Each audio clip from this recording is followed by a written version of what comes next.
محمد صلى الله عليه وآله وسلم সম্মানিত হাজিরিন মহান আল্লাহ রাব্বুল আলামিনের দরবারে লাখ কোটি শুকর ও সুজুদ যে আল্লাহ রাব্বুল আলামিন আমাদেরকে এই আগস্ট মাসে একজন জালিম শাসকের হাত থেকে একজন নির্যাতনকারী শাসকের হাত থেকে যে নির্যাতন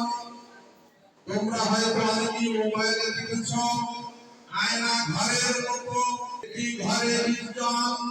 রুমে যাদেরকে ঢুকে ঢুকে মৃত্যুবরণ করতে হয়েছে যারা জীবিত আছে তাদের কথা হলো যে এর চেয়ে আমাদেরকে মেরে ফেলা অনেক ভালো ছিল যে দীর্ঘ